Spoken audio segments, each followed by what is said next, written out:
Tengo miedo. He tenido una pesadilla. Soñé que la vida era solo esto. Tengo miedo, porque ya es de día y no despierto.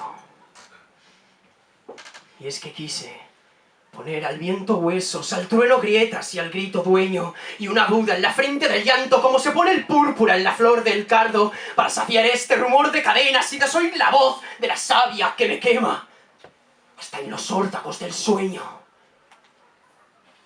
Quise conservarte conmigo, como se acercan las fieras, como se hunde una espuela en la carne aunando elección y condena, y hacerme de ti yo, que soy un pétalo de miedo, un pelito de amapola, o el invisible temblor que abandona el hilo al dejarse cortar.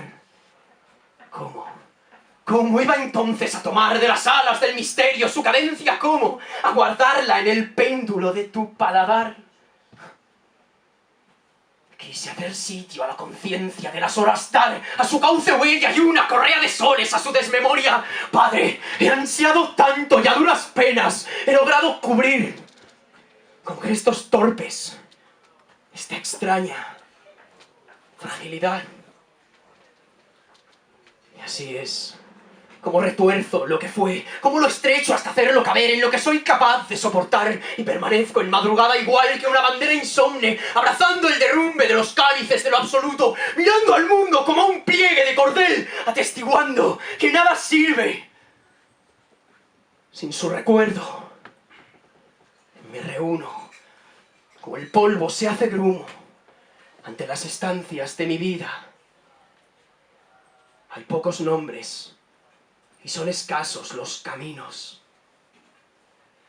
Y coagulo frente a este simulacro de fertilidad extinta que la flor de la vergüenza asfixia, y en su herencia el gemido angosto de mis días, y en su estambre indemne la ceniza de mis labios advirtiéndome desde la altura del fracaso que solo me atreva a mirar al poema con el pudor de verme desnudo ante el espejo, hundiendo en la palabra lo que ensarta la pérdida en las lágrimas, ahondándome hacia lo que encierra aquel que no fui, para exhumar las manos de quien jamás seré, para rescatarme de cuando me faltó valor y atestiguar bajo las bóvedas del tiempo que he vivido, que vivo y soy cierto, que soy solo un fragmento y no me basta, que rompí a latir como se quiera un glaciar, y ahora debo forjar un ancla contra el sumidero de los años, un cuchillo contra el cuello de la soledad, una canción contra la muerte, o un amor que sin páginas recuerde